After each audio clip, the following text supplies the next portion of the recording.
welcome back to EggHunt. Today we're going to be looking for all the Easter eggs and a few secrets from Outcast. Now, which version of the game are we going to be focusing on? Well, matter of fact, it's going to be both of them, as each game has their own version of the same Easter egg or additional ones that weren't in the earlier release. So with housekeeping out of the way, let's travel to Shamazar for our first secret rather than Easter egg. And funny enough, this first one is all about eggs. While you never see the mother of these things, it's believed to be a ventilope, one of the main flying creatures seen throughout Outcast. We then hop over to Okar for a quick dip and dive into the cool waters to find a cargo drop. Okar is the entry point between Earth and Adelpha, so it's no surprise we're going to find stuff like this and maybe more. We also discover the name of the project. Interestingly, the 1999 version is called something else, or was the text just the wrong way around? Oops.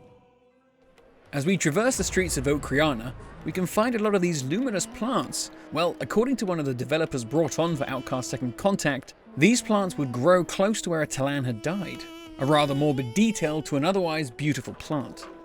Keeping within the city walls, you can be sure to hear one of the many musical Talon as they play their rendition of the Force theme from Star Wars.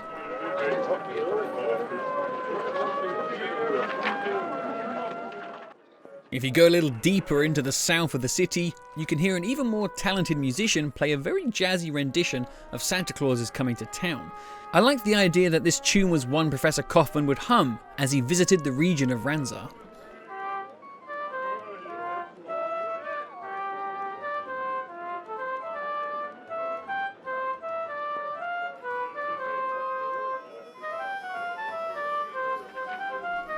This next one starts as we visit the wrist merchant Nika, who's, well, quite different, along with Cutter's very of-the-time response to the whole thing.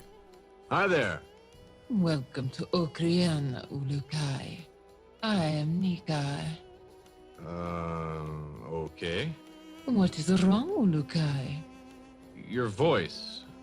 Are you a female? You are a funny being indeed, Ulukai. I wonder if I may ask you a favor, though. Could I have some Zorkins? You are a female, aren't you? Please stop with the jokes, Ulukai. Oh my. Well, it's worth noting that not too long ago we learned exactly why Nika is an odd sight. Why are there no females around? Oh yes, the female Talon all live together on a large island called Kizar. Every few hundred moons, they open the doors to their island and all the males drop what they are doing and head for the island. But the real kicker comes when Cutter just can't drop it and asks some local Talon for the real scoop. Is Nika a male or a female? Are you making a joke? No, I'm not making any jokes. I want to know. Well, if you must know, Nika is a... my essence. Can you tell me if Nika is a male or a female? No way, Ulukai. I heard what happened to the last Talon you asked. And so the mystery of Nika remains a mystery. Give it to me, Ulukai. Damn! Hopping back to Shamazar, we're here for an interesting interaction you can have with Ma, the not-so-bright leader of Risk Production. Greetings, Ululu. How are you this moon? That's Ulukai, isn't it? That is what I said, no? Okay. Interestingly, Outcast has a morality system which would affect the way Talon would see you. Kill innocent Talon and most would respond with hatred towards you, but Cutter would never respond back negatively. However, my friend Planet Adelpha recently did a bad morality run, and found that Cutter's remarks towards Ma are rather harsh. Hello there. You are the Ululu, no? Talon are not liking you now. That's Ulukai, you dink. I think that friend Croax would not put the dink, whatever that is, in charge of all of Shamazar. Mar is no dink. You're right, Mar. You're not a dink. You're a schmuck. A big, handsome, powerful schmuck. Thank you, Ululugo. But I still know you are bad, so I should not speak with you. What can you tell me about the risks around here? I do not like you very much, Yukoloi. Ulukai, you dimwit. Is there anything useful? Enough to say, Planet Adelpha, who's the chronicler of all things Outcast, was just as surprised to hear such sass coming from this interaction, as Cutter would only usually go as far as a passive-aggressive tone towards Mar. So they can stop you. Now, that doesn't seem very nice, now does it? It makes Mar smile. I was told by Shamaz Mezum to come and see you about a tablet. I did not believe you, Uluko. What? Friend Mazum would not talk to you. You have done too many bad things. You cannot fool Mar. Mar is too smart. Yes, you are, Mar. I was just trying to save some ammo, but now I will have to destroy every home trying to find out which one is Mezum's. Destroy? Why, yes, Mar. You say I am evil, so that is what evil Ulukais do. They destroy and shoot every single thing they think has something of value in it. No. Yes, we do. Now, do you want that to happen? That would be bad. Yes, it would, wouldn't it? But I guess I don't really care, now do I? Maybe if I bring chests outside of house, then you would not have to destroy Friend Mazum's home. Hey, now that is the first bright thing you've said all friggin' day. I go now. You are a bad Uluto. As Ulutos go, I am the worst one you will ever meet. Now, with those unpleasantries out of the way, we travel to Okasankar and visit the Darasham. But we're not here for its fiery interior. No, we're here for an interesting sign we can find around the back of the building.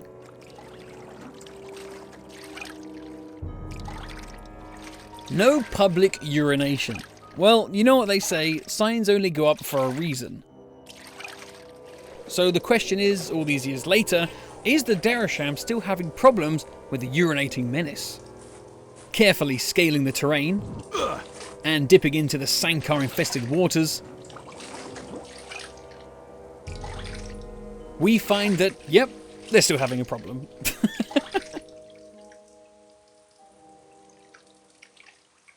Skipping ahead a little, let's take a look at the secret after credits scene that's activated when you have fully completed everything inside of Outcast. Hey, you. Yeah, you, the one with the food stains on your shirt. You can turn the game off now, you beat it. You did every single thing you could in the game. You're the hero. You're the shit. You're the man. Blah, blah, blah. What, you expect something extraordinary? 1,000 girls in tight clothes coming out, dancing the can-can? Well, forget it. My guess is you either cheated somewhere along the line or you bought some wimpy guide to play this. No one can be as good as you think you are, so forget it. This is it. You're not getting anything more. Forget it. So just shut it off and do something constructive with your computer, for Christ's sake. Write a novel. Catch up on those Christmas cards you keep putting off, or just shut it off. Take a walk. Do your heart some good for once, you chip-scarfing couch plant. Ah, forget it. You never listen to adults, why start now, huh? Fine. Watch the screen. Hope for something incredible. Me? I'm heading home.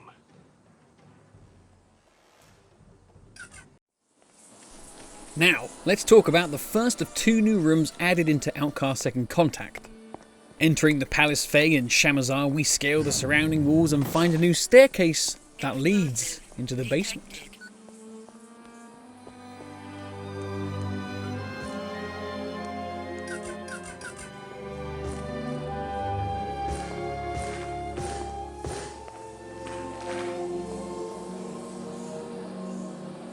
We find ourselves inside of a room that seems to be focused on a female Talan effigy.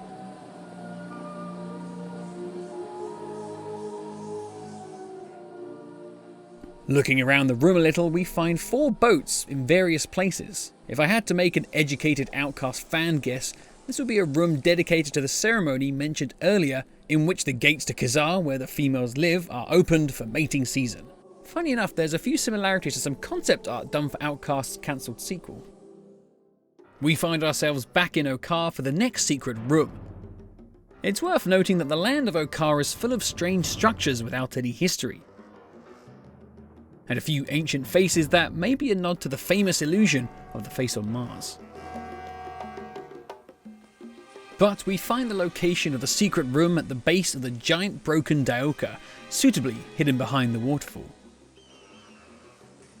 Activating the sequence which stops the water from running, which includes a boulder running down the stream. Do they have to roll this boulder back up the stream each time to reset this?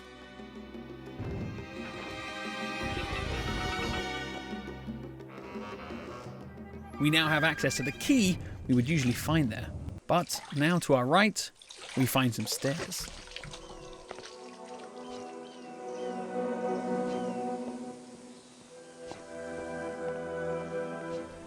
We're met with a giant stone construction of the Uruk-hai symbol. Looking around the room, we find carvings that tell a story of the journey from Earth to Adelpha and the gate between the two worlds, along with some Earth-based machinery. It seems as though we have found the secret lab of Professor Kaufman, who was always said to be found in this very region. But the biggest surprise comes from the Uruk-hai symbol actually representing the two worlds of Earth and Adelpha and the rift between them. We can even see Earth's continents. And for the first time, a look at Adelpha and its many more landmasses than we know of. An amazing revelation about the iconic symbol discovered 19 years since the game's original release. And to finish up the list, how could we not finish with the 100% story secret ending that appears when you finish the game? It's a whole dance party going on with all the characters. It's blooming fantastic. The credits for the people who are doing the motion capture dancing as well. I love this.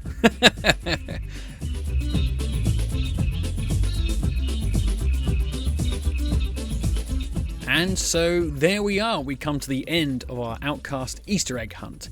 Well, I hope you've all enjoyed that, and heck, if I missed any, which I don't think I did, please let me know in the comments.